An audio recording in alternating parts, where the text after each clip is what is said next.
By the way, I think you're the first to see that featurette. No one's seen that before. Yeah. Even the Disney people were telling me, we haven't even seen this. This is exciting. So you're the first audience. Exciting. Really amazing stuff here. Let me introduce you to three of the stars of the film. He's a recom now. Yeah, Colonel Miles Quaritch. Please welcome Stephen Lang.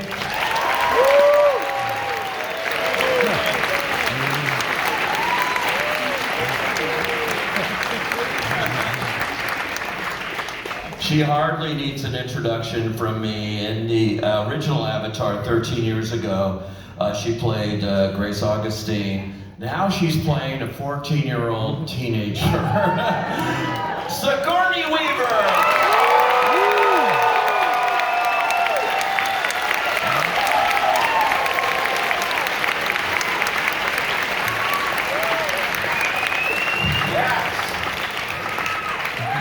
And of course, returning as Jake, Sam Worthington.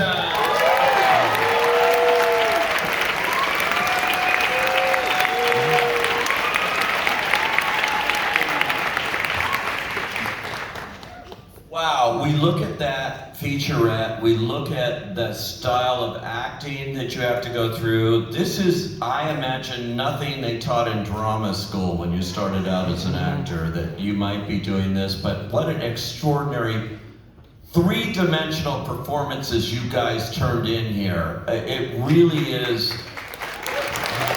amazing. It's emotional, it's everything, and then you're doing it as we saw there in that. I just can't imagine. Sam, you're returning here as Jake. It's in a different place from, over a decade ago for this. This movie's very much, I think, primarily about family.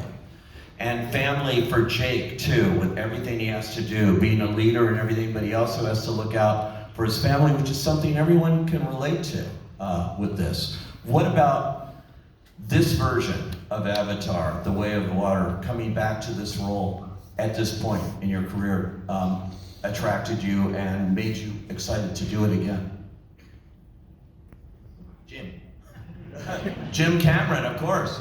I think Jim approached us about 2013 and said I got away. I think it was after we got back from the Mariana Trench, as you do. And I think he said, I think I know how to expand the story and expand Pandora, but in a way that we're not just carbon copying the first one as kind of thing. And so it was about 2015, we got to see the saga kind of designed out. And that was very exciting because my wife was heavily pregnant at the time and we were pushing her around this room watching this story about a family while we were about to go on this journey ourselves. So, and then 2017 was when how are we going to do that? And that's when it gets fun, because the thing about Jim when you're doing this type of movie, as you saw from that promotion there, it's about problem solving, it's about pushing ourselves to limits, and it's about figuring it out as we go along. Jim, it's never really something that has kind of been worked out. We work as a team, as a collaboration with Jim and the 3,500 people involved in order to tell this story. We're small cogs in this machine, but it's exciting because we all feel like this weird family telling this story about another family. Yeah, and it's amazing. In your family, of course, Zoe Saldana, who really wanted to be here tonight and couldn't be, but she was part of that, because that, on the end credits, the voice you heard singing was Zoe Saldana. Zoe's actually back with her family. We've been away for about 2 weeks, so she's got 3 boys. Like myself, she's back home, so she does apologize for not being here. I'm curious about that too. You have all these kids now, between the two of you, 6, 7 kids here in all this time? Between all of us, we've got How does that inform your performance now, going further, when you know this is about family, this? I would imagine that would help you as an actor, with the emotional heft of it. Get inspired by your family. Get inspired by the feelings becoming a parent gives you. But when your daughter in this one is Sigourney, I just yield to her. She's given me so much. That's the magic of the movies, actually. Sigourney, talk about this. I mean, you were obviously in the original as Grace, great character and everything. Yes, you can applaud that. Maybe I'm wrong, but I think, and I don't know where this is going in the next 3 installments. I haven't read the scripts or done anything like you guys may have done, but spiritually, I think they are connected. Do you think those two characters, this Kira and Grace, are somewhat connected here? They have to be. Yes, I think it, as you saw in the film, the conclusion that Jake and Natiri have come to is that Grace's avatar became pregnant and gave birth to Kiri. We don't know who her father is, and they adopted Kiri. And they're wonderful parents to Kiri, but she's also wants to be close to her mother, who is unfortunately unconscious, except for brief moments in the film where she magically comes back. What was that like playing? Did you channel your 14-year-old Sigourney here? Or how do you do that to go and play this teenager and so beautifully in this here? She's such a free spirit, such an interesting character. Well, thank you. I feel very lucky. She is a free spirit. I actually went to LaGuardia High School and was able to sit in on some classes for students 12 to 15, and I just wanted to hear the pitch of the voices and just observe the behavior. And Jim spoke to me about this. We kind of talked about it in 2010. So I had time, luckily, to sort of gather and start packing it in. And then I did kind of have to revisit my 14-year-old, which was, you know, a complex time for me. And but it was a very safe way for me to revisit this time. And so luckily, by the time we got to step onto that volume and become these characters, I had sort of figured out a way to do that. Wow. And Stephen, you also are channeling a bit of that character you played, but he is now in a wildly different kind of place for you to play here. As Navi and all of these things and 9 foot tall, I mean, it's amazing. I can't even begin to talk about the technical part of this, but what was it like for you to step back in here in a very different way, but yet connected? Well, pretty ironic, isn't it? Because I get resuscitated, reconstituted in the form of the very thing that I've been attempting to annihilate, and that in fact annihilated me. One of the real salient points for me is that Corch had no say in the matter. You know, as far as I understand it, I think that the Colonel was probably basking down in the infernal regions, you know, kind of chewing on karma and fate when the suits up in RDA, they did the math and decided that it would be worthwhile to remake him as an avatar and come back. So that it was pretty challenging, and I think it's a confusing thing for him. And this is a character who is a very direct thinker. He thinks in straight lines. He moves in straight lines. He's a right-angle character, and he's reconstituted as somebody who is needs to adapt to a world that is very sinuous and very fluid. He needs to adapt to the way of water. And that's a challenge. That was a great challenge for me to play. It was a lot of fun in that serious way that acting can be, to try and meet this challenge with Jim as we kind of hashed it out daily on the set, I think. And you know, that's the result. Well, it's an amazing character too, because this is a movie ultimately about family. If ever there was a theme that I saw running through it, it's something universal that people can identify, whether you're blue or any color here, you know, in this. And your character doesn't seem to be a family man, okay? But his family does seem to be jarheads. It seems to be the warriors. It seems to be that to him. That's what he answers to. Well, there are families and families. There are, you know, look, I have my own thoughts on where Quaritch came from and why Quaritch is the Quaritch that he is. But the truth of the matter is, sure, he has got a family. He identifies deeply with his brethren and his sisters in the Marines, in that clan, in the Jarhead clan, is one of the Devil Dogs, and so that's the source of his problem, is that one of his own, betrayed the family. So I think that the family motif operates as powerfully for Quaritch as it does for anyone else. Let me ask all of you. I can't imagine this, but you had to learn to dive, scuba dive, if you hadn't done it before. You had to learn how to hold your breath, from what I understand. Kate Winslet, who's in the picture, apparently won the contest, 7.5 minutes or something, underwater. I can't imagine acting and doing all of this in that environment. So tell me what it was like technically to act underwater in all the requirements that this movie had. Sam, I mean, you're in a big fight with him at different times and things, which is hard enough to do on land, much less underwater. I think what that promo doesn't show is that we're the first people to put that volume, that grey area, we put it in a tank. That was the difference. That's what. It's a tank in Manhattan Beach, right? Yeah. So it's an underwater performance capture stage, which is trailblazing. So we learned the technique in order to survive on that set. Because that's how I looked at it. I didn't look at it as a big water tank. I didn't look at the learning to freedive as just a cool thing to do. You're looking at it as that's the methodology we need to do to be able to perform inside that tank. And for me, when you're like 30 feet down, it's not just holding your breath and learning all the freediving techniques, but there's a pressure to it. The pressure of the water on you. So you have to learn to not only relax, but to get rid of the water. I think that's the trick. You're trying to preserve your character as you're drowning.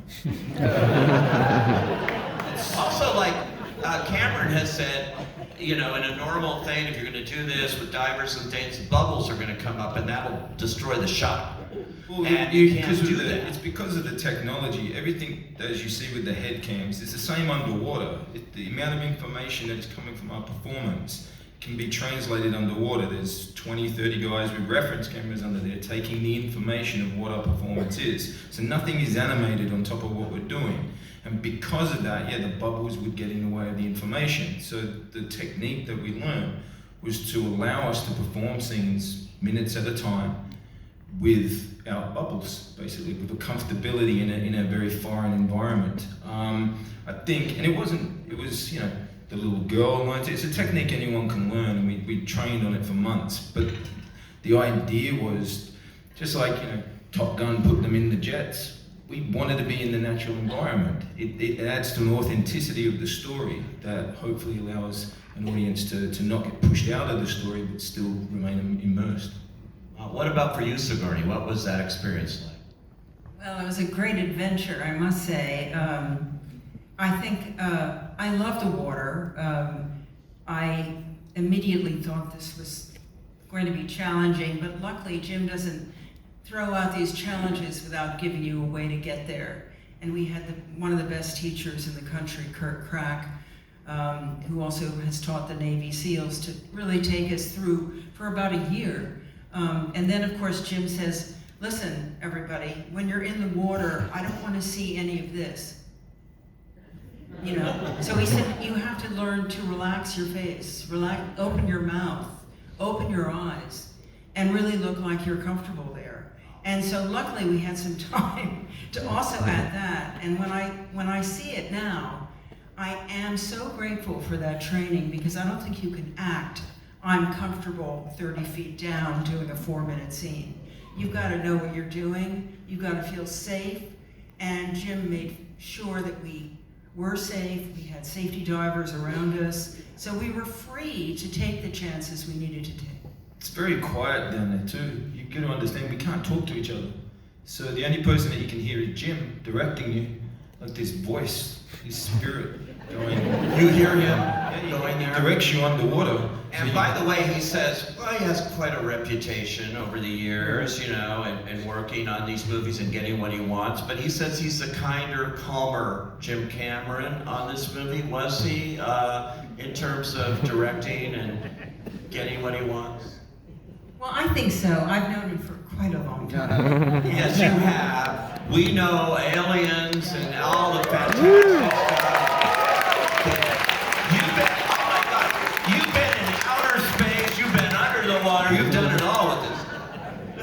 I'm still here. I think that Jim has his own family with kids that were sort of the same age as us kids, and so he's much more playful now. We really have a good time on the set, even as we work so hard. And he's clearly doing what he loves. You know, it took him so long to write these and to, you know, put everything into them that he saw, envisioned, and so he's really having the time of his life. And so we felt that enjoyment. We enjoyed it too, a lot of the time. And so it was really a pleasure. You know, it is like a family when we work together. And you know, some days are harder than others. Some days seem impossible. But you know, we're there together a long time. The kids were amazing, and we all learned from each other how to do this. I personally love the explosions when they happen, you know, because things can get, you know, explosive there occasionally. But I'll tell you something about Jim. I remember about 10, 11 years ago, I saw an interview that he did on Canadian TV, and he was asked to assess his own self. And he said, well, I think I'm a pretty good director, and I'm not very good leader. Okay, the thing about Jim Cameron, I've observed this to be a fact, he's a lifelong learner.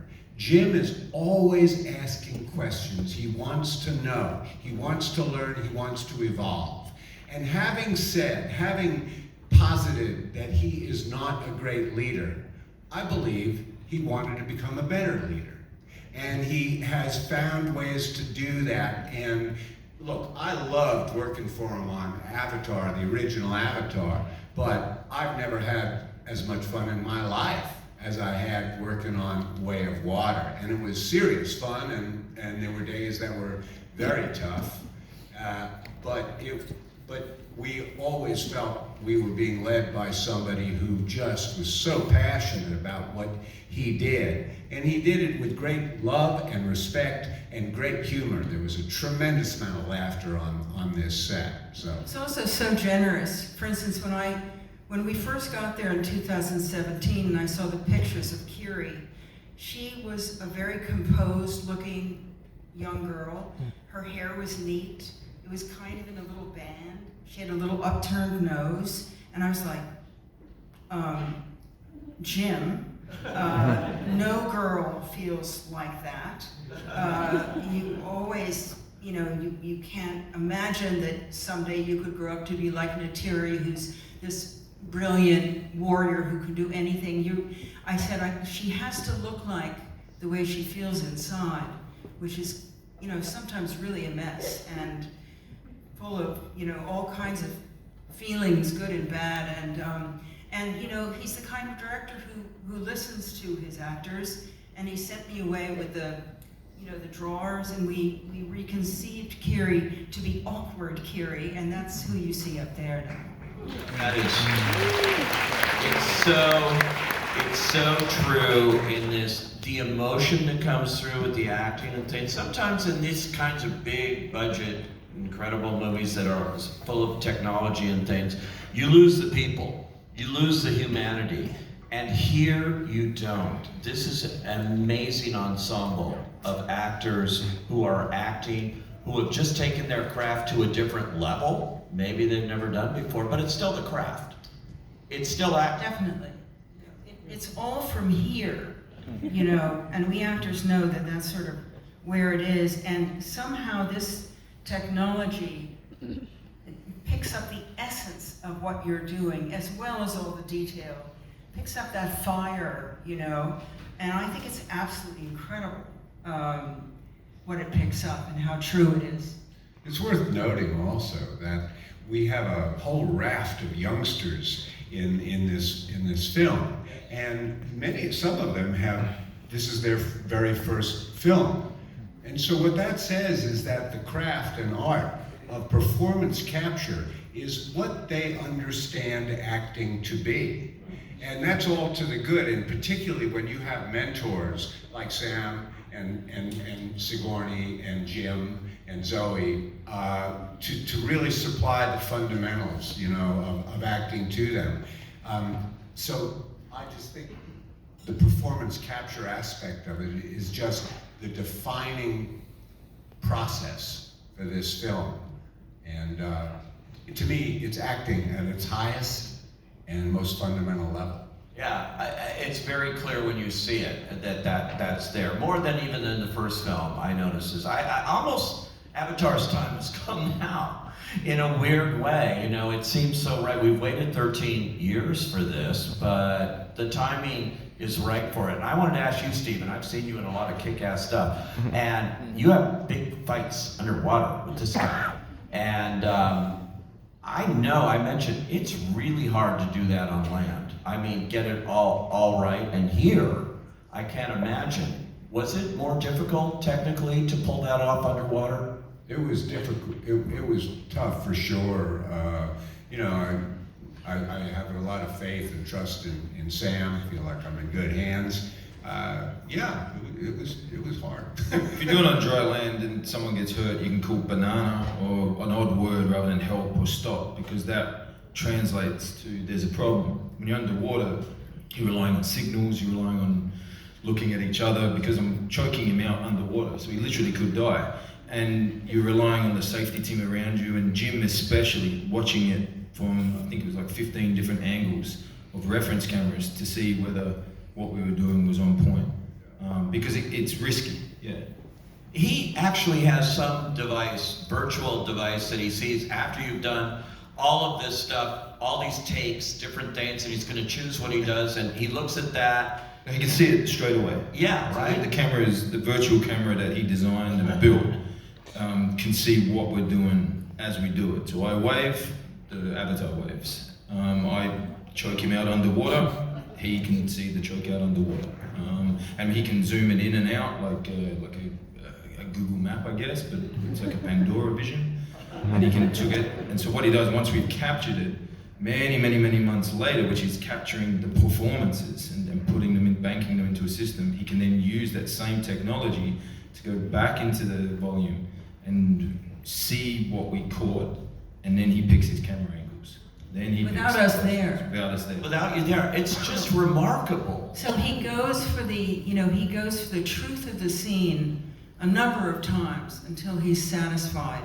Then there's no coverage per se. He's captured every single take from all the angles. So he goes back in when we're not there and is able to shoot, shoot the film from the angles he wants, choosing the takes he wants. So you just go for it, and that's what you keep doing. You don't have to save yourself for the close-up or anything like that. You're just out there each time. Because you got the camera right here, you're always in a close-up, so there's nowhere to hide. Wherever you go, it goes, even when you're underwater. And I think that's why it takes so long to make the film, is because it's like choice theory. It's like the cereal aisle in the supermarket. Jim has got kind of an unlimited number of things to choose from, because he's got all the coverage of everything going on in the scene all the time. And you got to figure, with the caliber of work that he's getting, a lot of it is good. A lot of it's Captain Crunch.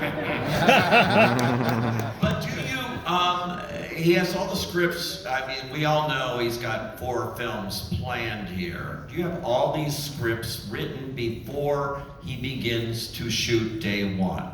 So it's all there. But my question is, did you get to improvise, or is he sticking to the script? Because you're underwater and you're doing all these things here that I can't imagine you can totally stick to the word here. Is that right? You got a chance to be a little loose here? Oh, I think so. I mean, I just know I started, I was always with the kids training and trying to keep up to them. But yeah, all those scenes in the forest, we both were saying the lines. We'd also, he wanted us, because he has kids that age, to throw in, you know, the eye rolling and the this and the that, you know, the conflict and the teasing and stuff like that. I mean, it was a good balance of what was in the script and what would come up, you know. Amazing. So there are supposedly 4 films in the pipeline here of the sequels to the original Avatar. We've just seen the second one. The third one, you guys have shot a lot of it. Tell me how this is working and everything that happens. And 2 more after that. 5 altogether. Wow. I mean, this is the most ambitious cinematic project I've ever heard of. The story, the saga of this family is just so riveting emotionally. You know, with everything Avatar: Way of Water is, what to me the strongest thing is Jim's writing and the emotional pull of these situations and these characters. It's an emotional journey as well as everything else. And it is turning, so the third one continues. Each one has its own ending. The third one continues, and then I've heard that it really takes a turn and goes in places no one, except in the mind of Jim Cameron, can imagine where it could possibly go. You guys have read it, though, right? You know what's happening to your characters, and you know where it's going. We kind of had to, because as Jim says, each is standalone, but there's an overall connectivity between them. So we have to know where certain beats and stories land out in order to kind of retrofit kind of stuff that is in this one. That was his idea. And Jim is very open. He's not like other productions where it's all cagey and held off. He allows you in. He wants your input. He wants you to see where your character is going to develop. He doesn't just want it to be the same as 3, won't be the same as 2, is the same as 1. He wants to keep these characters evolving just as much as he's going to evolve Pandora. So did you know when you signed on, 2008 or whenever all this began, that this would be a 20-year adventure, or were you told? I didn't, because as far as I knew, I died on page 106.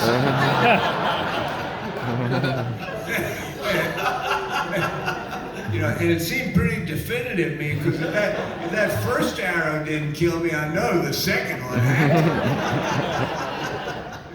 So I wasn't really thinking sequels until we had a party one Sunday in Wellington in 2007, and we were having a beer, and Jim said, you know, not done with Quaritch, she's coming back. And I was like, oh, that's cool, but at this point we hadn't even finished Avatar, so what are we talking about sequels for, you know? And then after it was all done, he said to me in 2010, he said, you're coming back, and I went, really? Really? And he said, oh, stop it. You know I told you that already. And I was like, yeah, but I didn't believe you. You know, you had a beer, I thought you were drinking. and then it got real. He meant it. This guy means business. But now we're in it for life, you know. We hope so. I certainly didn't think I was coming back. And we had lunch, I guess, in 2010, start to talk about this girl who, you know, preferred to be in the forest with the animals and the flora and the fauna much more than to be with people. I mean, she just wanted to be with Spider, the human boy, her best friend, and, you know, sort of run wild. And, but then he went off. I had no idea what he was going to do with all this.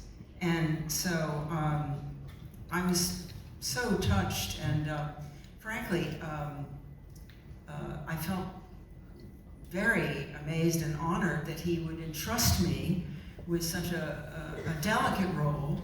And you know, I thought, well, if he's crazy enough to ask me to do a 14-year-old, I just might be crazy enough to do it. I love it. I mentioned to you backstage, I've seen you in so many movies. You've had at least 4 movies this year that I've seen, and You said this is your favorite one to play this. At every.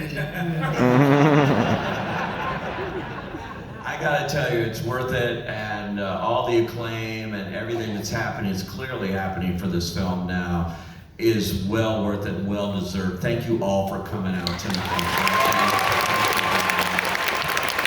Thank you guys. They have to go, so I'm gonna let them go out this way, and thank you everybody for coming out.